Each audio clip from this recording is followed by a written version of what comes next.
To start off, I'm a 21-year-old student from the US, and I've been studying abroad this spring in Denmark. Recently, a group of 4 friends and I took a trip to Iceland in hopes of seeing the northern lights and visiting the infamous Blue Lagoon, fully embracing the basic as heck tourists that we were.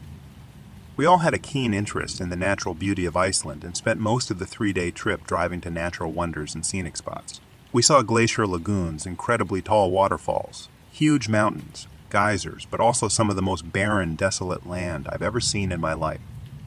I mean, they filmed north of the wall for Game of Thrones in Iceland to give you an idea of what some of the landscape looks like. They don't really embellish much. And when the weather is crappy, it's just a blank gray sky cut up with jagged, snow-capped mountains popping up in white as far as the eye can see. The final full day of our trip, we were supposed to be returning to Denmark at 7 a.m. the next day, which is an important little detail to remember. We had planned to take our longest driving tour, which would be about 10.5 hours of driving round trip. The thing is, the majority of the tour is the driving itself, not the time we spent at each location. There were only about 4 stops to make for the tour, and the way they were located, it made sense to visit them in a linear fashion. This meant driving for about 5.5 hours to the east and stopping every 1 hour and 20 minutes or so for one of the scenic destinations, which is completely manageable. However, this also meant that the drive back would be an almost unbearable, uninterrupted 5.5-hour trip in the dark, back roads of Iceland. Now, the day before our final tour, we had visited Thingvellir National Park and learned a bit about the Nordic and Viking history culture of the area. Apparently, Vikings are really into 2 things: killing people and magic. Not kidding.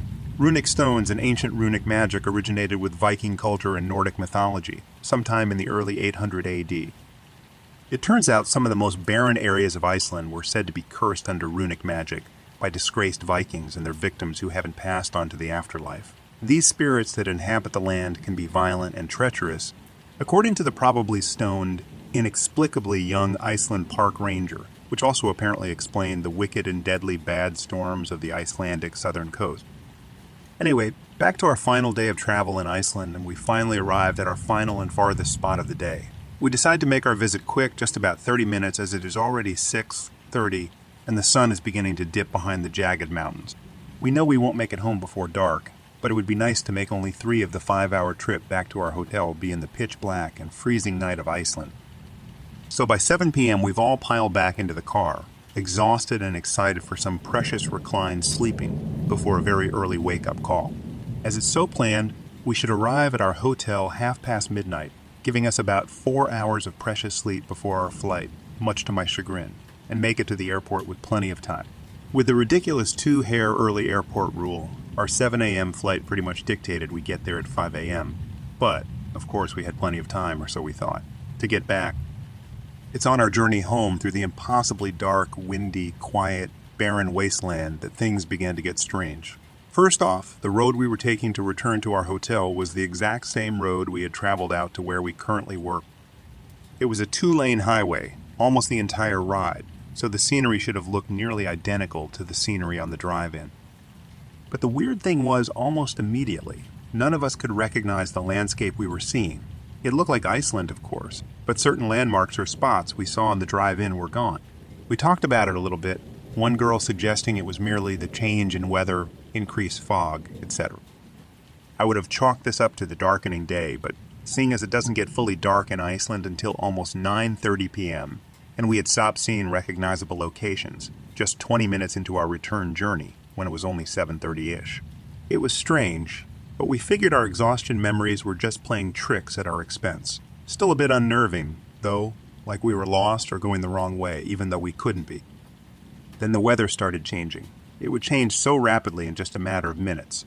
It would be clear and the sky almost blue, then pouring rain and treacherous hail or even snow on rotation until the sky got darker and darker. Once it was dark out, the weather seemed to stop altogether. It didn't rain or snow or even get foggy as soon as it got dark. And this sounds weird, but looking back, it almost feels like the weather stopped, because even it was afraid of what exists in Iceland at night.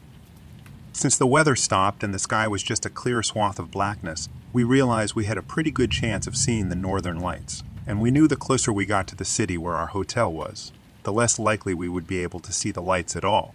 We saw some wispy ribbons of green in the sky and decided we should pull over and get a better look, pulling our car onto the fairly narrow shoulder.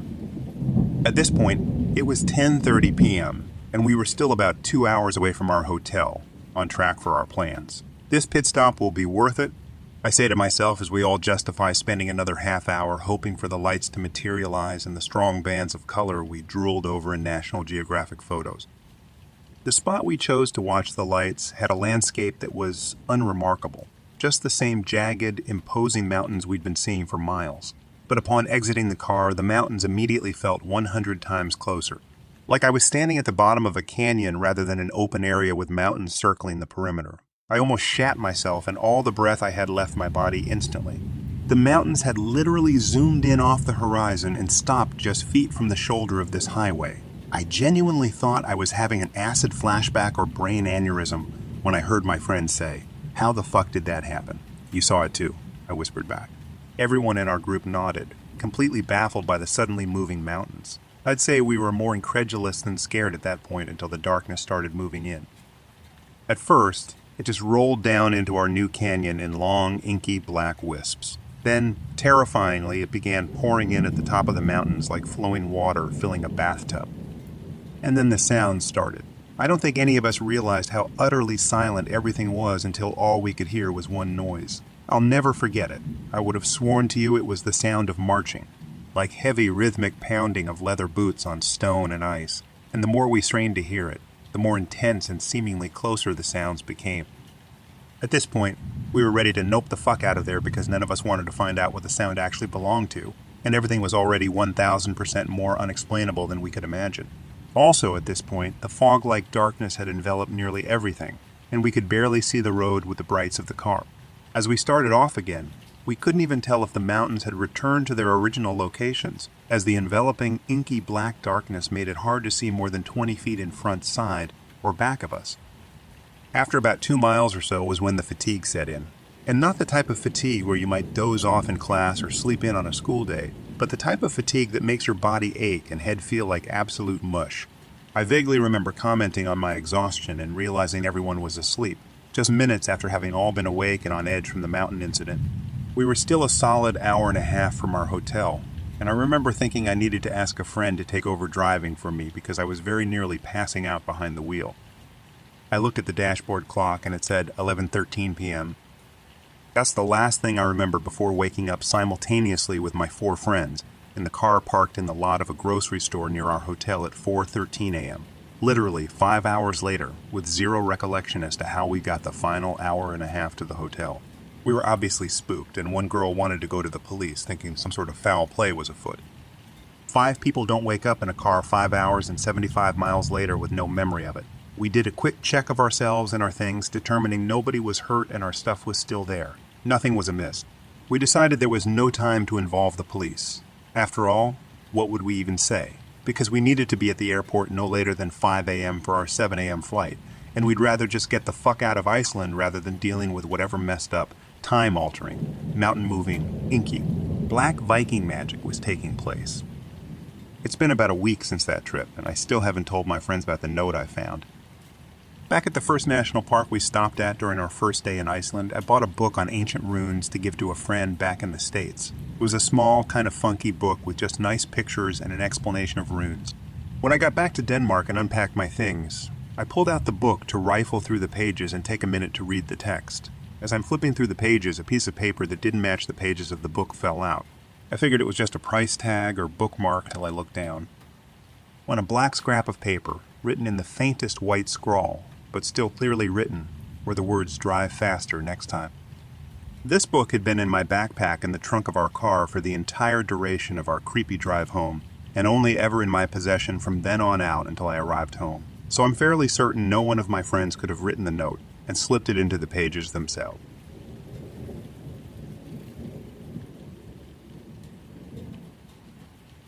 I can't explain this, and I hardly believe it myself. I've only ever told a couple of people, all of whom refused to believe it could happen. On 2 occasions, I have breathed underwater with no mechanical assistance. I was about 11 when it first happened. I was swimming one afternoon in a diving well at my gym. The pool is about 14 feet deep, with a fairly small surface area.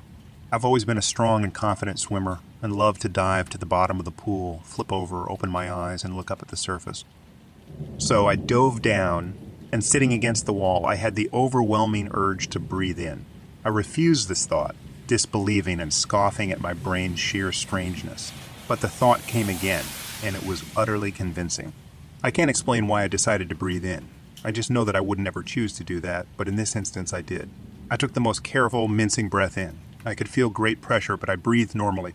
It was air I breathed and not water. I took 4 full breaths while sitting at the bottom of the pool, and after each breath, I became more horrified and agitated. My disbelief was outstanding. I kind of freaked and shot to the surface as quickly as I could. After I rationalized a bit, I calmed down. My logical mind kept thinking that somehow I'd had a bubble of air caught on my face. For how else could I have breathed like that? But over the years of trying to make sense of it, I'm 30 years old now. I recognize that air always finds its way to the surface expediently. It won't just catch around someone's face. I tried to do it again that day, diving and diving, trying to replicate the experience. I got quite a bit of water up my nose before I gave up. It did happen a second time, in the same pool 4 years later. I took 5 breaths, with the same feeling of overwhelming confidence that it would be okay to breathe. I couldn't explain it the second time either. Very strange. A glitch. I don't know. No one has ever believed me, but I've only ever mentioned it to a select few. I still can't figure it out.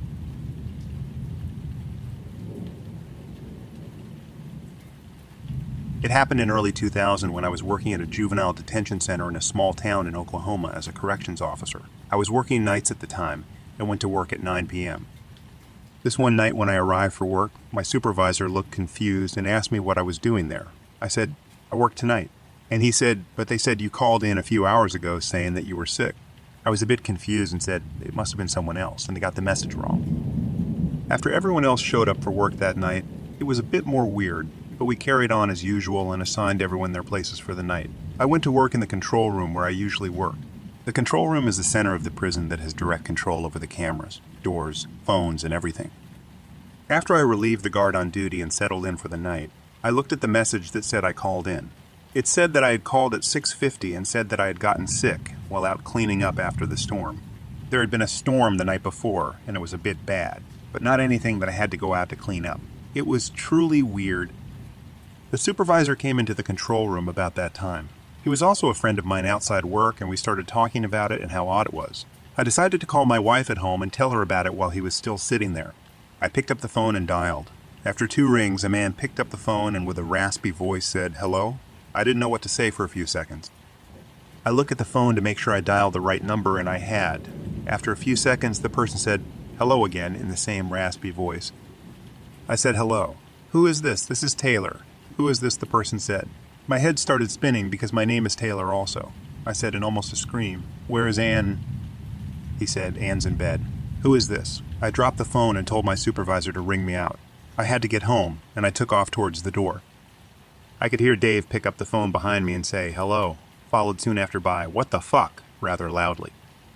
I ran to my car and drove home faster than what was legal, my mind racing the entire time. I burst through the door, and my wife was sitting watching TV and was shocked at me being home.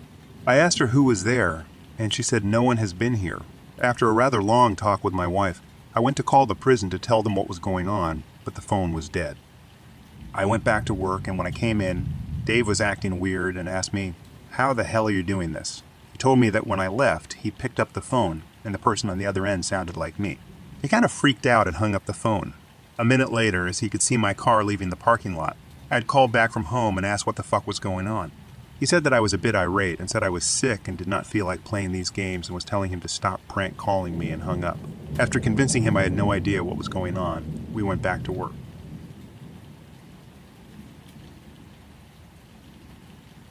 One day in the summer, we went to check an abandoned 2-story house with my friends.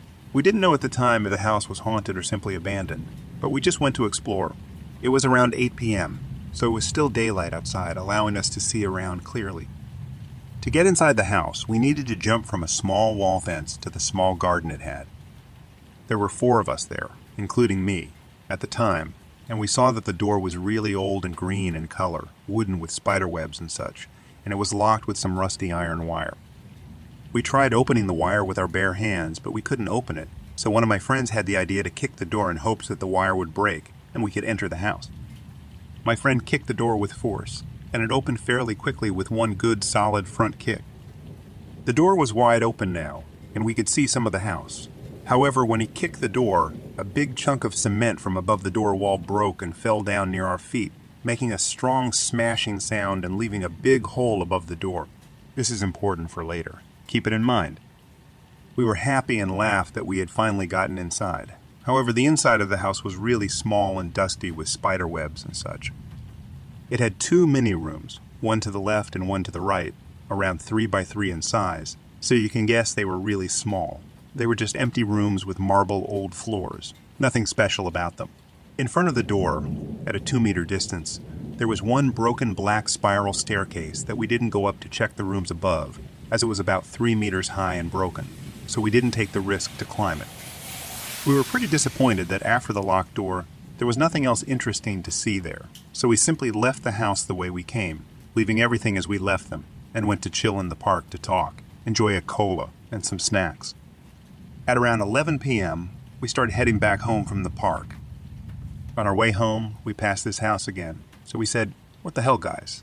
It's late now. It will be more interesting and scarier. Let's go check it again." I forgot to mention that this house was on a narrow road with some people living there, mostly old people and some little kids, so the area around wasn't completely abandoned, just this one house. So we went there again to check it out, jumped the wall fence, entered the garden, and what we saw there left us wondering. What the hell happened here, guys? Wasn't the door supposed to be wide open? We thought. It was like 3 hours before when we first came in. What happened in these 3 hours? What we saw after that was even weirder and completely unexplainable. We saw the door was locked tight by the same rusty iron wire again, and the big chunk of cement was back on the wall covering the hole, as if it never fell to the ground and never left a hole. We thought that the only reasonable explanation was that the owner came back in those 3 hours. The house was really abandoned, though, so it is unlikely for him to come visit this house at a time like this. It would be a really huge coincidence if this happened. Anyway, let's say that happened, but how in the hell was that big chunk of cement back on the wall in the same exact place it was? You couldn't tape it or even glue it back to the wall. So how did that happen? After that, we left in a hurry, creeped out, thinking about what may have happened here and confused. To this day, I don't know how to find a real explanation for what happened there that night. Did time stop when we were inside that house, or did we just witness a glitch in the Matrix? Click on this next video if you enjoyed for more content like this, and subscribe if you haven't already. It really helps the channel.